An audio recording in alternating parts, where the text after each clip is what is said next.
they drop up and down. One even sort of goes 360 degrees turning. Over here we've got another group, they move around. Next. 10-minute sample on one day of what the wind speed average is doing at each of the turbines. They're not all pointing the same way. So obviously the coast is having an issue of affecting it, but some are pointing at different areas. If we've got a focus of the wind farm, then we can see that some of them are pointing at houses and some aren't. Next. Okay, this is the part that I will slow down a bit. This is the on-off testing, and this was the key to what we were looking at, because people are being criticised about not having on-off testing, or some people have criticised Adelaide University for doing testing for one lot of period, then 2 weeks later when there's a cable outage doing that testing.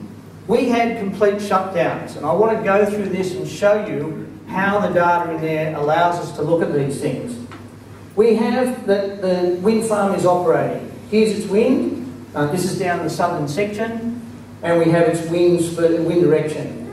And what we have is that around about 6 o'clock, they said, okay, we're going to stop the wind farm. They didn't stop it instantaneously. It dropped off a little bit, so these turbines came off. So this is the point where we've got zero power output of the wind farm.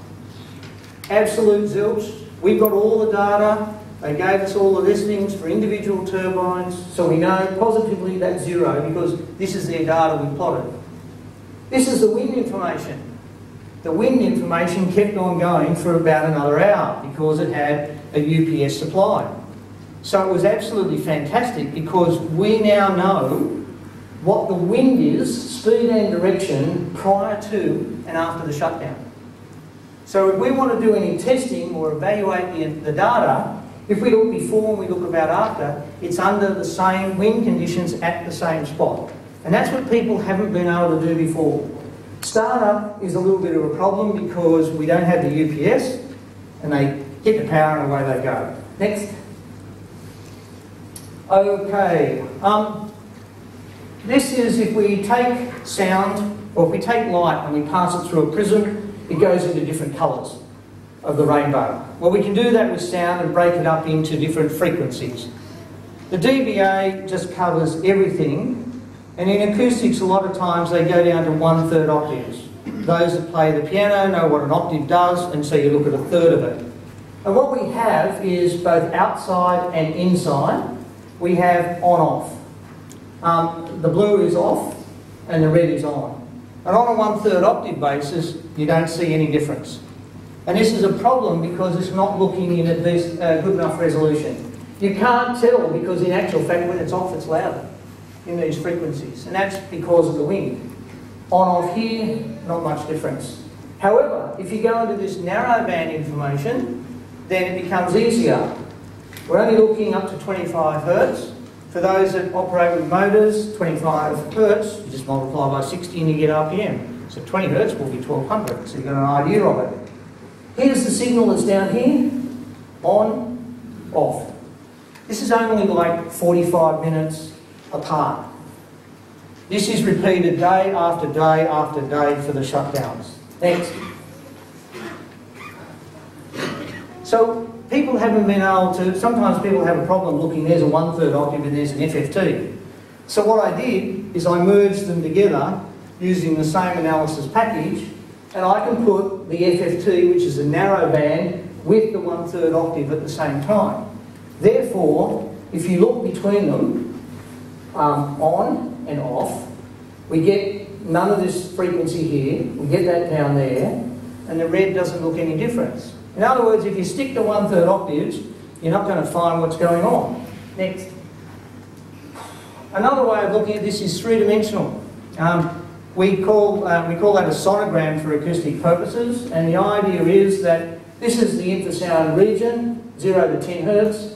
The colour is the intensity of the sound, and this scale is the time. Some people have it the other way around, so it goes across this way and you see lines. But what we actually have is these lines are those individual frequencies, part of the wind turbine signature, when it's on and when it's off. The time is 1 hour difference. The bits that go out to the side here, they're actually wind pulses, because the wind's not steady, it varies. Next. Okay, somewhere around about page 113, I think, is a graph from Health Canada, and there are questions about Health Canada. This is actually the primary source document that was used for the infrasound work. If you apply to Health Canada and go through their website to find hidden where you can ask for this data, about 3 weeks later they'll send it to you. And this is a report that was done by these group of people. Next. And this is a graph that appears in Health Canada's acoustic primer. It's slightly different in the acoustic primer to what the primary report says, which is interesting itself. But what it says is that this is at 2.5 kilometres, there's the pattern, here's the wind turbine signature. Now what I want you to look at is it's got a slope. Everybody around the world that's measuring this is finding the slope. Now the balance in these might go up and down depending upon the power, the speed condition of the turbine, but they follow that slope. Next. Okay. Page 115, of which there's been some adverse comments, and I really wish that they'd read the page, because I've been very specific about what went on. We've got all these about 4 and 5, and we looked at what was going on, and we were looking at our hypothesis, or my hypothesis. And what we've said quite clearly is, we looked at sensation 5 as the absolute worst case scenario. If sensation 5 is a level that's going to cause people to leave their house, or it's harmful to their health, then that's a level that we shouldn't be exceeding. So the simplicity of it was to take the sensation 5 data and use that to provide a worst case scenario. Now, we said that we didn't do 4. Well, a number of reasons. One, we ran out of money 15 weeks before we finished the report, and we weren't getting any more because we're on a budget. That's fine. To do sensation 4 the way we were doing it would have taken another 6 weeks. So we just dropped it out. The report says that. And it also says that we had problems with missing data. Some of those graphs that are in there that talk about observations have absolutely nothing on them. I don't have a problem because we don't have the data. Some people say, oh, well, look at it, you're providing observations and you've got nothing to go with it. Well, yes, I don't have the data. And we've said that because of the problems. Well, I've got a whole chapter, chapter 10, telling people about the problems we had with instrumentation. So they know for learning education that there are problems. We found things in terms of instrumentation that not even the manufacturers knew. And I couldn't find other consultants that knew anything about this. They knew about some of it, but not all of it. So we had problems. When you're above 15 metres per second, the wind wipes out the signal. And when you're down at 5 metres per second, as I showed earlier, the turbines are coming on and off. And from our German friends that got to go to Tahiti, they tell you that the frequencies have shifted down. So in the low speed, they wouldn't fit into the frequencies we were looking at. So I said, this is what I excluded. It's there, we had to be transparent. Next. What we did is when we take those sensations, we get this data looking at the frequencies. It's called a trend line because that's what Excel says. That's what they call it. It's showing a line through it. The wind turbine signature part is up here. What we did find was what I've called a generator frequency. There are lots of people that have measured this thing and they haven't got a clue what's causing this frequency with modulation. You go to different wind farms and it's around a different frequency. And when we did turbine 13 and we got it to drop below the cutting, it disappeared. But I haven't talked to the manufacturers of the turbines, but that's what we said. Next. So what we did is we took from 1 to 10 hertz, because that's a bylaw that's been suggested for Ontario, looking at infrasound. The way it's written, it won't work. But if it works this way, we've got the slope. And the slope fits out everywhere. We worked out a dBWTS, it's a formula, it's applied. It's a lot of hard work in doing it. Next. Okay, vibration. In House 88, it says House 8 at the bottom, they have a set of pendulum balls. You can watch them going at times. And when you can sit in the kitchen, you can feel this pulse travel through the floor.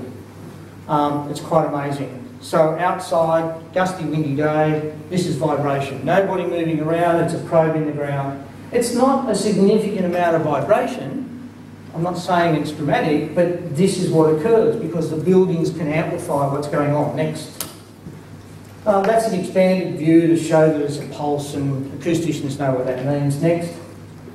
Okay, well, we enter the tower, Tower 13, and this is the ground 4 metres from it. This is a time period just on 5 minutes, and we've got a pulse. Next. This is the same signal analysed using Sonogram. That's the pulse going all the way through. These are the frequencies that are occurring coming in the ground. And there's a few more which were minor amplitude that are occurring. This is vibration. The wind's not going to shake the ground. Next. This is simply a turbine when it starts up. There's not much vibration. It comes up. This shows that it generates frequencies. It actually takes a while to settle down, but there are frequencies that you can measure associated with the turbine. And we had the advantage that it was off, went up the road and saw a line hanging back, which meant there was a maintenance crew there. We got permission to go on the site and say, can I go and do the measurements? And that's how I found out about all the fans and all that sort of thing. Next.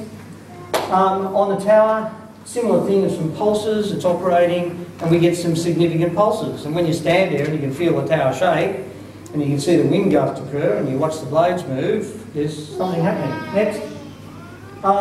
Some measurements that'll say what's on the base and on the tower. Some frequencies get transferred, others don't. Next. Okay, this wasn't me. I didn't get a trip to go to the Mojave Desert. This is for an American standards committee, and there's a whole pile of people looking at windscreens and what could occur. And they've got a, by the way, when we talk about a ground plane, it's a microphone over a board with a windscreen. These are normally elevated. Next. This is out of the draft standard that was issued at Christmas. The red parts are circled in that this is just talking about the wind. Out in the Mojave Desert, there were no turbines. The purpose was finding out what can occur from these meters. You get a straight line of wind, dBA and dBc, but the curves at the bottom marked in yellow, that doesn't mean that the noise flattens out no matter what the wind does. No, that says the instruments aren't good enough to measure down low enough in their level. They've hit the noise floor of the meter. This is a thing that we and other researchers have found, and therefore it's cost us a hell of a lot of money to get instruments, microphones, preamplifiers to get down there. Microbarometers, which are a pressure detector, don't have this problem. Next. There's a whole pile of stuff about curves that can go wrong. In a conference in Denver, I put to the entire audience who could tell me what the tolerance of the Z-weighting curve was in that standard. Not one person could put their hand up. And I'm a bit shocked when I told them, at this point here, you can go 3.5 dB up and minus infinity, and it'll still be a valid answer. So if you can drop off all of this because of an instrument, then how can you compare apples with apples? And we had a problem that we've got 2 different types of meter from the one manufacturer with the same information in the manual, and one has the curve applied and one doesn't. And that's what caused me a problem in the preliminary work. Next. Okay, if you do the narrowband results, you can do greater resolution. There is no standard about what we use. I took up some stuff that's general acoustics, number of lines, then the resolution becomes better, becomes more precise, more data, more time consuming in terms of the analysis. Next, viewing the information. I'm nearly there now. If you work in terms of this low frequency area, people that deal with machinery work on a linear axis in their frequency, and acousticians work in a logarithmic or constant percentage. These two graphs are exactly the same. It's 1/3 octaves with FFT. And so it's a matter of saying, well, wait a minute, they're the same, but they're different levels. And yes, that's the way it occurs because they're taking a bigger bandwidth. Next. We have things called RMS levels and PSD. Power spectral density is a method that acousticians can use to bring the frequencies referenced back to 1 Hz. I won't go into any more detail about that, but what I did is that people do 1/3 octaves in RMS, and I did over here where I took the 1/3 octaves into power spectral densities. I haven't seen people do it, but when I put the same signal in the same format, what this says is that the blue lines are the signal that's there, the red line is an average across the frequency for the width that you're looking at. And that says straight away why 1/3 octaves will not work at all for doing infrasound. You need the narrowband. That should be it. Yes.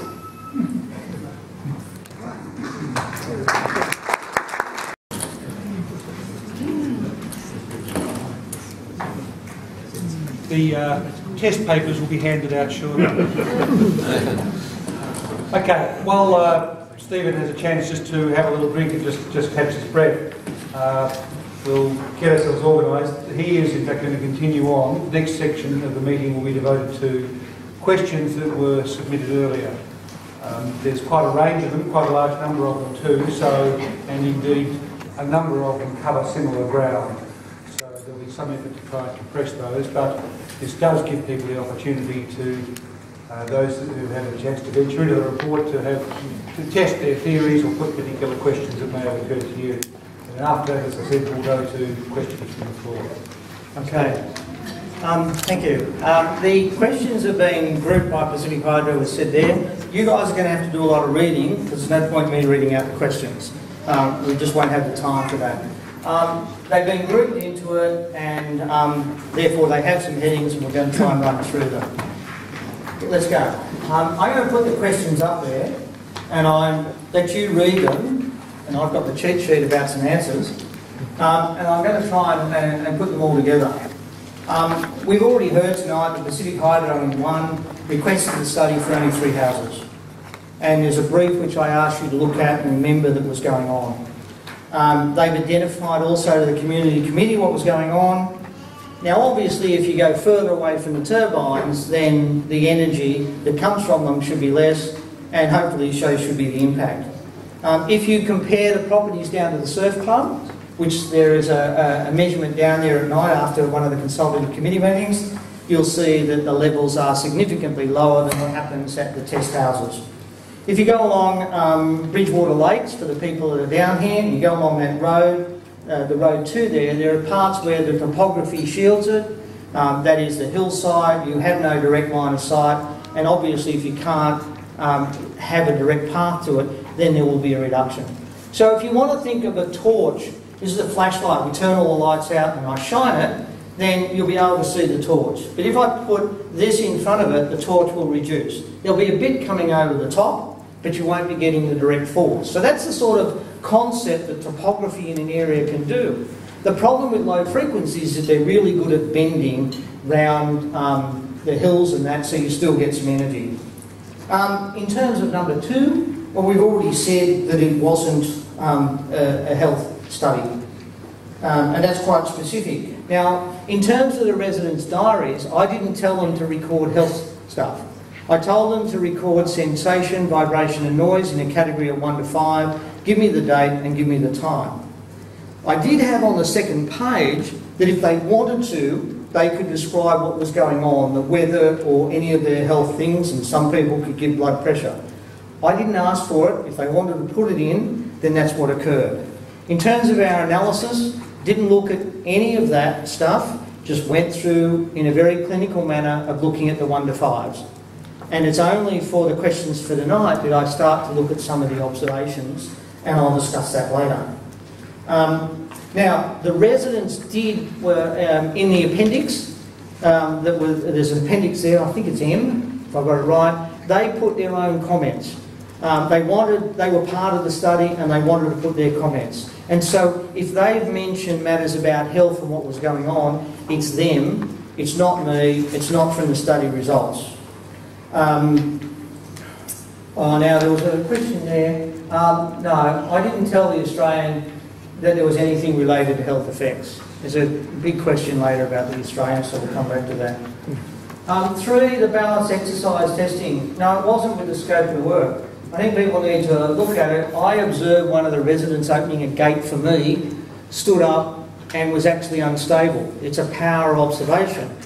Residents themselves who were trying things on their beds, trying to turn around at 90 degrees, whether it was better. They were talking about when they were sitting up, it was different to sitting down.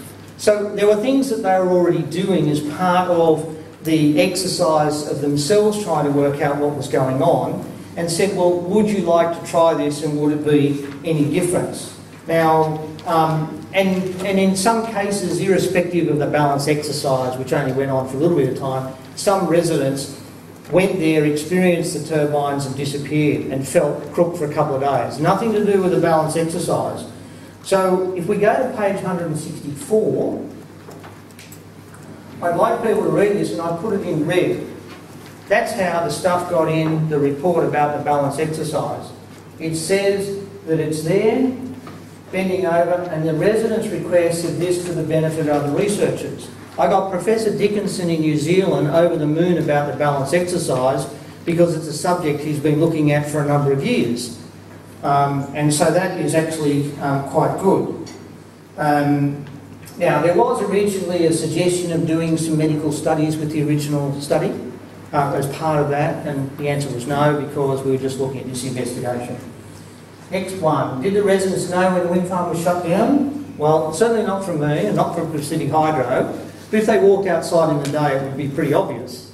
If you went out at night for House 88 and 87, well, if the moon's out, yes. If the moon's not, you've got a bit of problem seeing it. House 89, pretty easy to see because the nearest turbine is 650 metres away, and particularly if they're making a noise. If they're inside the house, well, if they don't look outside, they won't know. And I mean, that should be pretty obvious, and I guess it's a bit of a dumb question. Next. A-weighted levels. Okay. I've said here that this is an involved question. And so I'm actually not doing it in that order. I'm going to start with the compliance issue. You've already heard that Pacific Hydro said we're not doing compliance testing. So they've got reports about it, so I'm not involved in those reports. This report was specific to the 3 dwellings. And what happens is at one point in the report, I actually state that for an exposed location, subject to the environments, there was no difference. Go next. So what happens is that you can look at this yourself in that this is another one of these shutdowns that we had, and what I've done is I've got 6, 8, 12, 4 and 8. That's what the